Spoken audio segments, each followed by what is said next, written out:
আলহামদুলিল্লাহ মোটামুটি ভালো লাগলো। আর অনেকদিন পরে স্টেজে উঠলাম। সবাই হয়তো আমাকে ছিল বা ফেসবুকে অনেকে দেখেছো। এখন সবাই একটু আমার ফেসবুকে পেজটা ফলো করবেন, গাইবান্ধার আড্ডা। আর পাশাপাশি যে আর জীবন, ওখানে অ্যাকশন মুভি শুটিং হয়েছে কয়েকদিন আগে, শুটিংটা আসবে রেড নোটিশ ইউটিউব চ্যানেল। হ্যাঁ, আপনারা সবাই দেখবেন। আর এখানে তো অনেক গান নৃত্য অনেক কিছু হয়ে গেল। এখন একটা কৌতুক হয়েছে নাকি বলবো, এই যে এলাকার শেষকে পোলাপাল চোর আছে না, চোর চিটার ব্যাপার, মাঝে মধ্যে দোকান চুরি করে, এটা চুরি করে ওটা চুরি করে, তাদেরকে নিয়ে এই কৌতুকটা বলতেছি। নয় একটু ভিডিও কর।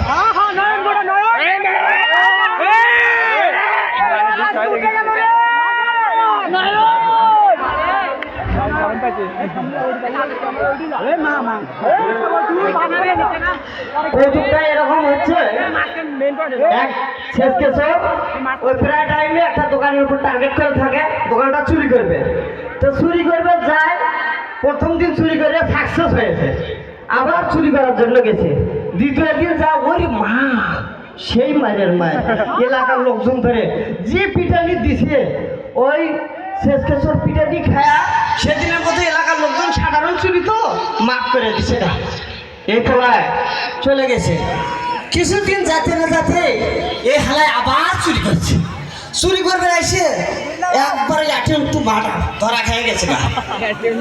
যখন ধরা খাইছে, এলাকার পোলাপান বলতেছে, এই শালা কয়েকদিন আগে যে চুরি করলি, তো ওখানে যদি ধরা খেলি, আবার এখানে আজকে কেন চুরি করতে আসলি? তা ও বলতেছে, ভাই এই চুরি করার পেছনে একটা উদ্দেশ্য আছে। আমি চুরি করে যাই, এই যে দোকানদার কত বড় বালদা তার জানেন, ওখানে ভেতরে একটা নোটিশ টাঙ্গা আছে, ওই নোটিশে লেখা আছে ধন্যবাদ আবার আসবেন। আমি কি আর থাকতে পারি? ওই ধন্যবাদ আবার যে আসবেন পায়, ওরই তো দোষ, আমার কি দোষ আছে? তা কৌতুকটা মোটামুটি ভালো লাগলো না? তার জন্য একটা হাতের তালি হয়েছে।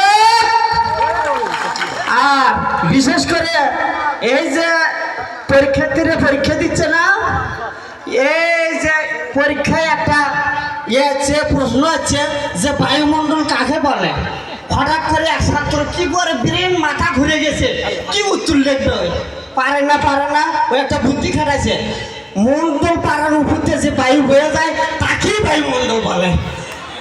এখন এর উদাহরণ কি লিখবে? তো উদাহরণ খুঁজে পায় না কি করে? আমার বেটা ওখানে বুদ্ধি শিখে দিছে, ও যে রাইনু মন্ডল আছে না, উদাহরণস্বরূপ রাইনু মন্ডলের নাম লিখেছে, বুঝছেন?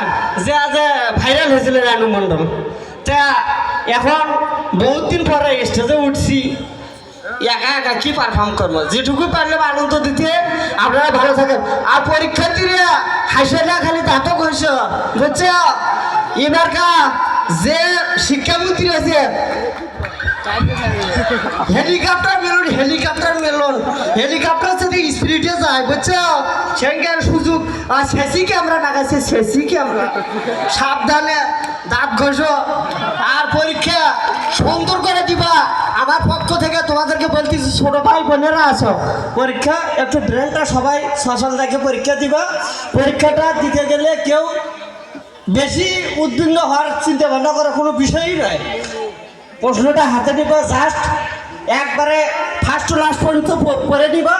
নেওয়ার পরে দেখবা কোন কোন প্রশ্নগুলো সহজ আছে, উত্তর দিয়ে দিবা। কোনটা দেওয়া যাবে এটার উত্তরগুলো আগে লিখে নিবা। তারপর যেটা পারবা টুকটাক চিন্তা ভাবনা করে দিবা আস্তে আস্তে। সহজগুলো আগে লিখে নিলে পরবর্তী সময়গুলো গ্যাপ পূরণ দিতে পারবা। এটা আমার পক্ষ থেকে তোমাদের প্রতি আদেশ, উপদেশ, যেটাই হোক বড় ভাই হিসেবে মাথা দিয়ে তোমরা সুন্দর সুশৃঙ্খলভাবে পরীক্ষা দাও আর পাস করো। আর মেয়েদেরকে বলতেছি, যদি একবার পাস না করতে পারো গো কন্যা, বিয়ের কাপড় মাথায় দেওয়া লাগবে গো,